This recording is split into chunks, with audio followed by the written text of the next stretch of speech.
Good morning. The Subcommittee on Digital Commerce and Consumer Protection will come to order, please. And the chair recognizes himself for an opening statement. Good morning again. Today, the Digital Commerce and Consumer Protection Subcommittee will take up the State of Modern Application Research and Trends of IoT Act, or the Smart IoT Act. I'd like to first recognize my colleague, the gentleman from Vermont, Mr. Welch, for his willingness to work across the aisle on this very important piece of legislation. Together, we have developed bipartisan legislation that will act as an important first step and foundation for the future policy on IoT issues. This began with our work together in forming the IoT Working Group in the last Congress, and has continued through multiple hearings in the subcommittee and showcases of IoT technologies in many of our colleagues' districts. Through numerous meetings with stakeholders and discussions with small business, manufacturers, and farmers back in my district, it is clear that IoT solutions offer enormous potential. IoT solutions will not only benefit consumers and businesses by improving productivity and efficiency, this technology also promises to greatly improve the lives of so many of our constituents. Whether we're talking about automobile technological advances that will vastly improve roadway safety and save lives, or smart city applications that will improve community services, one thing is clear. We have the chance to benefit from a more connected world. But to realize these benefits, we must ensure the government does not get in the way. We have heard from many stakeholders working on these important issues that because IoT is increasingly becoming ubiquitous, it is very difficult to know who is doing what, both in the federal government and in the private sector. A lack of collaboration and dialogue presents the problem of creating unnecessary barriers to innovation, something we cannot afford to do if we want to unleash the power of IoT in the United States. In response to these factors, we developed the Smart IoT Act. The Smart IoT Act directs the Secretary of Commerce to create a compendium that answers a very important question at this stage of IoT development: who is doing what? At the federal level, this will help promote interagency discussions and avoid conflicting and duplicative obligations or requirements that may slow innovation and progress. At the industry level, this will help innovators and businesses know how entities are developing, using, and promoting use of IoT solutions. It will also highlight industry-based efforts to self-regulate and provide industry with a one-stop shop for compilation of industry-based standards, both ones already in effect and those currently being developed. The Smart IoT Act is a critical first step to future IoT policy efforts. As we serve on this subcommittee, we have the opportunity to look into the future and farther as we see where the technology is headed. We have an obligation to do what we can to promote innovation, American competitiveness, and technological advances that benefit consumers. The Smart IoT Act does just that. I encourage all my colleagues to support this piece of legislation today. I'd like to thank my colleagues who've signed on as co-sponsors thus far, and I'm happy to add more before this full committee markup. I again want to thank Mr. Welch for his hard work on this very important issue and all the members of the subcommittee for the commitment to work across the aisle. And at this time, I'd like to recognize my friend, the gentlelady from Illinois, the ranking member of the subcommittee, for 3 minutes for an opening statement. Thank you, Mr. Chairman. I'm so happy to join you and my other colleagues today as we advance legislation to study the Internet of Things. The Smart IoT Act is the product of bipartisan cooperation. I want to thank Chairman Latta and Congressman Welch for their leadership on this issue, going back to the IoT Working Group in the 114th Congress. This bill will require the Commerce Department to survey the variety of connected devices available and also examine the federal role in this space. The study conducted under this bill should serve as the foundation for future legislative efforts as we work to ensure that interconnected devices are deployed to the benefit of American consumers. The Smart IoT Act is being considered under regular order.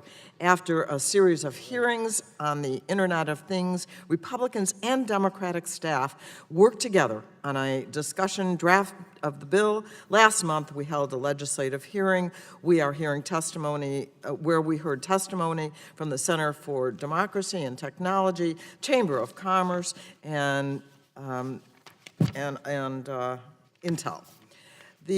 That that hearing raised several issues that we should continue to examine, including privacy and security and safety.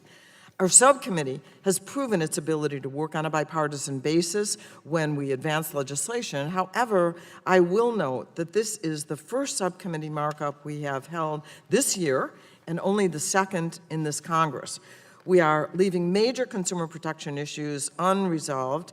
Most notably, this subcommittee has not pursued consumer privacy and data security legislation in the wake of the Equifax data breach and the Facebook scandal. Our anger over misuse of consumer data has been bipartisan, but we have not yet come together on solutions. As members of this subcommittee are aware, I have introduced the Secure and Protect Americans Data Act, which I believe is a good starting point to begin discussion.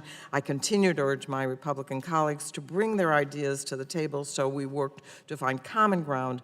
American consumers deserve action. For now, I am pleased to move forward on legislation where we have reached consensus. And I yield back, unless somebody wants my time. I yield back. Thank you very much. The gentleman yields back. And the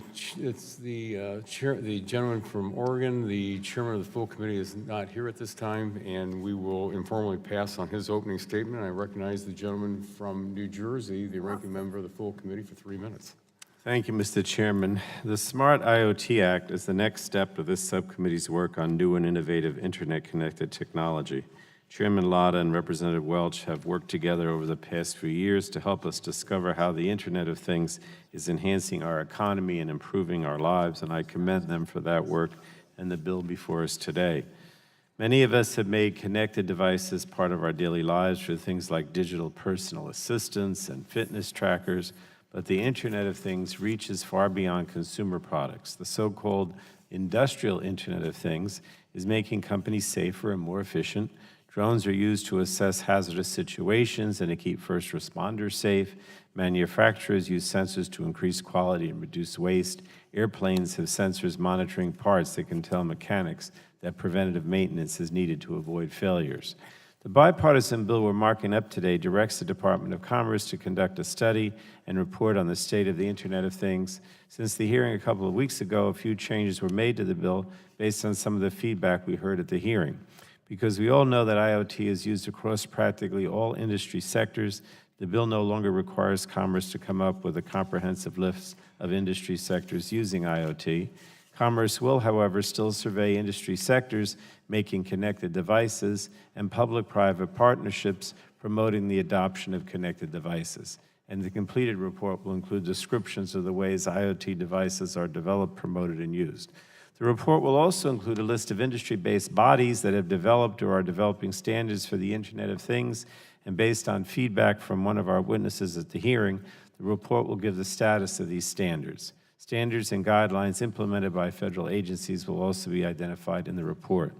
The study will also look at the ways industry works with the federal government and how federal agencies work with each other. And this part of the study is important to see not only where there's room for improvement, but where there may be gaps in oversight that need to be filled. So I want to address the stakeholders that specifically asked that cybersecurity be included in the study. I would still support that change, but I expect that the industry-based standards and the federal standards and guidelines identified in the report will include cybersecurity and data security standards and guidelines. So I hope by getting the full picture of how internet-connected devices are used and what standards are being followed, we can address any possible gaps. And lastly, while I'm glad that we're moving forward on this bipartisan legislation, this committee does not need to wait for this report to address the critical issue of data security. It would be nice if we could also work on consumer data security and privacy legislation that would apply across the board to the Internet of Things and even beyond. So thank you, Mr. Chairman, and I yield back. Does the gentleman wish to yield to the gentleman? Not yield. I was going to strike the last word. I'm sorry, we're in opening statements. Yeah. Thank you very much. The gentleman yields back. That concludes the opening statements.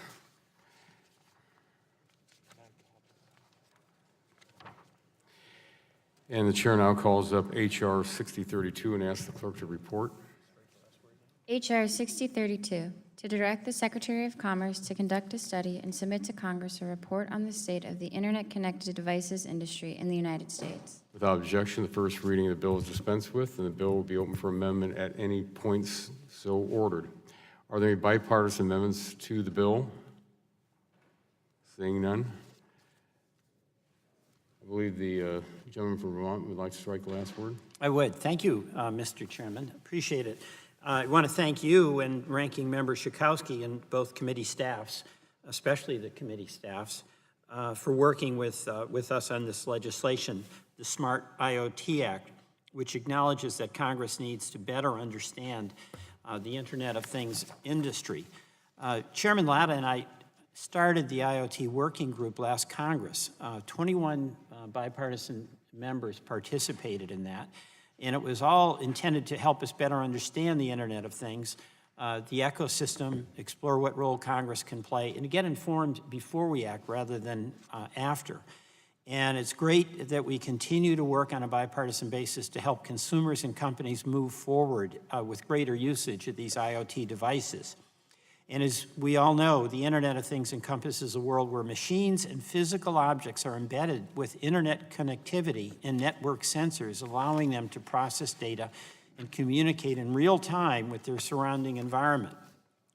And these things, known as smart devices, are being adopted by millions of people across the country to achieve fitness goals, or at least try to achieve fitness goals, connect with doctors, and increase productivity in their everyday lives. The Internet of Things, however, is much more than a convenience technology.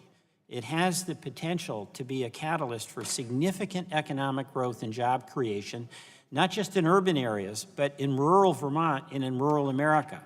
It can increase agricultural output, streamline business operations, and advance the economy across all sectors. McKinsey & Company offered a positive economic impact analysis saying $4 to $11 trillion annually in productivity by 2025. And we're already beginning to see industries lay the foundation to achieve that growth.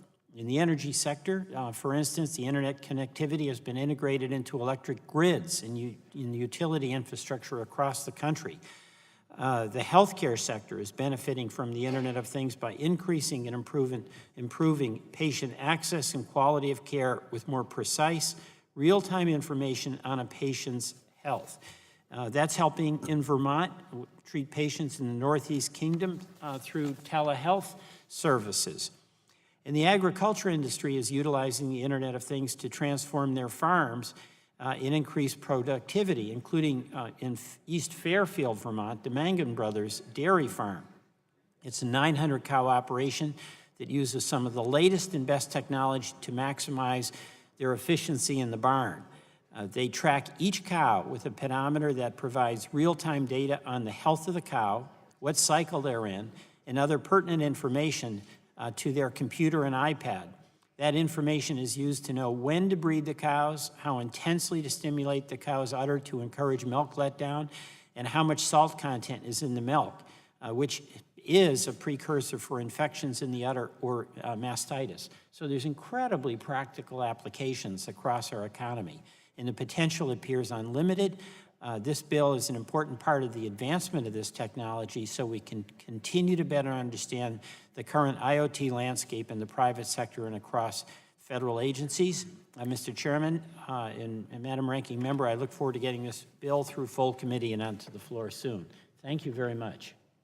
Gentlemen, you're back. And I just want to thank the gentleman for all of your hard work during the working group and the meetings that we had here in the last Congress. I think they were very, very productive, and I do appreciate all your work on that. So thank you very much. Thank you. Are there any other members wishing to speak on the bill? Hearing none, the question now occurs on forwarding H.R. 6032 to the full committee. All those in favor say aye. Aye. All of those opposed, no. The ayes have it, and the bill is agreed to. Without objection, staff is authorized to make technical and conforming changes to the legislation approved by the subcommittee today. So ordered. Without objection, the subcommittee stands adjourned. No objection.